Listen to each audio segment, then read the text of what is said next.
எனக்கு மிகவும் பிரியமான நண்பு சகோதர சகோதரிகளே, ஒவ்வொரு நாளும் உங்களை சந்திப்பது அதிக மகிழ்ச்சி அடைகிறேன். மாறாத கர்த்தர் இந்த நாள் முழுவதும் உங்களை ஆச்சரியமாய் நடத்துவாராக. கர்த்தர் இந்த நாளை ஆசீர்வதிக்கும்படிக்கு நமக்கு கொடுத்திருக்கிற உன்னதமான வாக்குத்தத்தம் என்ன என்று பார்ப்போம். அது எரேமியா 38வது அதிகாரம் 20வது வசனம். உமக்கு நன்மையாய் இருக்கும், உம்முடைய ஆத்துமா பிழைக்கும் என்று கர்த்தர் சொல்லுகிறார். உனக்கு நன்மையாக இருக்கும், உன் ஆத்துமா பிழைக்கும்.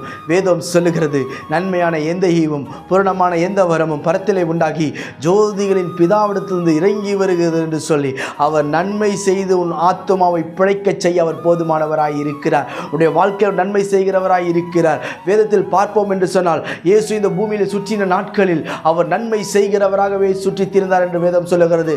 பிசாசின் வல்லமையில் அகப்பட்ட யாவரையும் அவர் விடுதலையாக்கினவராய் சுற்றித் திரிந்தார்.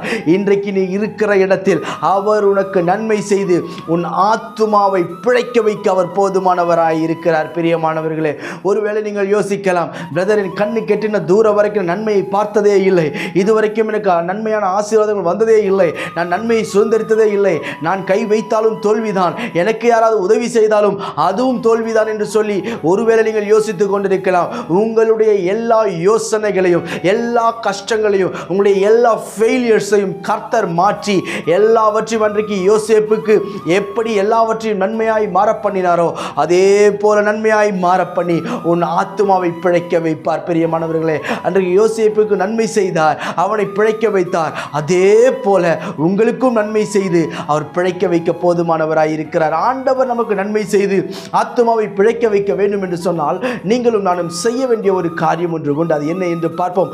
அதே வசனத்தில் பார்க்கும்போது, கர்த்தருடைய வார்த்தைக்கு செவி கொடும் என்று கர்த்தர் சொல்லுகிறார். கர்த்தருடைய வார்த்தைக்கு செவி கொடும். தேவையில்லாத காரியங்களுக்கெல்லாம் நம் காதுகளை விட்டு செவி சாய்த்து விட்டு அதையே நினைத்து புலம்பிக் கொண்டு இருப்பதனால் எந்த ஒரு ஆசீர்வாதமும் நன்மையும் நமக்கு வருவதே கிடையாது. நம் கர்த்தருடைய வார்த்தைக்கு நாம் செவி கொடுக்கும் பொழுது, அவருடைய வார்த்தைக்கு நாம் கீழ்ப்படியும் போது, அவருடைய வார்த்தைக்கு நம்மை நாமே தாழ்த்தும் போது, நிச்சயம் சொல்லுகிறேன், அவர் நன்மை செய்து நம்முடைய ஆத்மாவை பிழைக்க வைக்க அவர் போதுமானவராய் இருக்கிறார்.